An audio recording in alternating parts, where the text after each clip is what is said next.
Bismillahirrahmanirrahim. Assalamu alaikum and welcome back to my channel How to Learn English.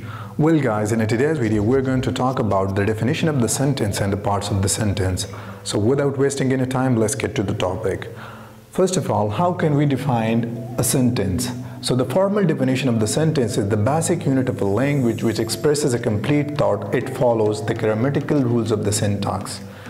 किसी भी language का वो बुनियादी यूनिट जो कि एक कंप्लीट थॉट को, कंप्लीट मुकम्मल सोच को क्या करता है, जाहिर करता है, उसे सेंटेंस कहते हैं। ये हमारे पास grammatical rules of the syntax. अब इसका क्या मतलब है वो आगे जाके हम एग्जांपल्स में करेंगे। Okay, the second definition, the combination of the word which gives us a complete thought is called a sentence.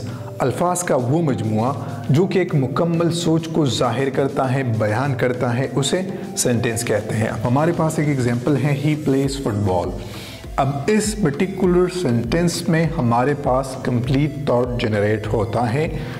ही इसमें हमेशा के लिए हमारे पास किसी सेंटेंस में एक सब्जेक्ट होता है और एक फाइनाइट वर्ब होता है, और जितने भी हमारे पास सिंपल सेंटेंस होते हैं वो as a independent clause consider होते हैं।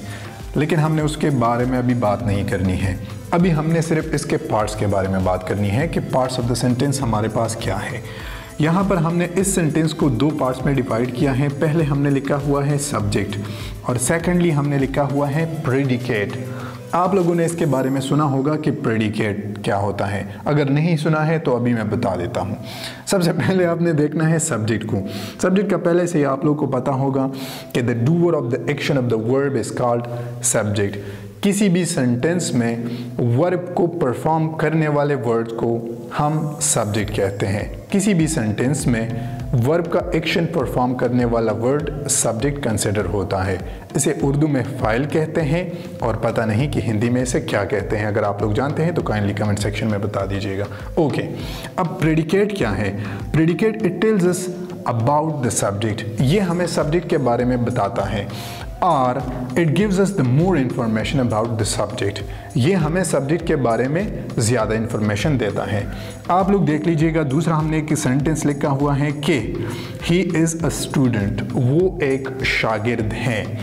अब ही हमारे पास क्या है? ये सब्जेक्ट हैं, ठीक है। अब सब्जेक्ट के बाद सेंटेंस का वो हिस्सा जो कि हमें सब्जेक्ट के बारे में मालूमात देता है, इन्फॉर्मेशन देता है, वो क्या कंसिडर होगा? वो प्रेडिकेट कंसिडर होगा। होपफुली आप लोगों को ये चीज़ समझ में आई होगी कि सब्जेक्ट क्या होता है और प्रेडिकेट क्या होता है। तो प्रेडिकेट सेंटेंस का वो हिस्सा होता है जो कि हमें सब्जेक्ट के बारे में इंफॉर्मेशन देता है, मोर डिटेल देता है, उसके बारे में हमें बताता है, उसे प्रेडिकेट कहते हैं। Hope you understand that. For more videos and updates, please subscribe to my channel and also click on the bell icon so that you will get the further notification of our video as well. Thanks for watching and bye for now.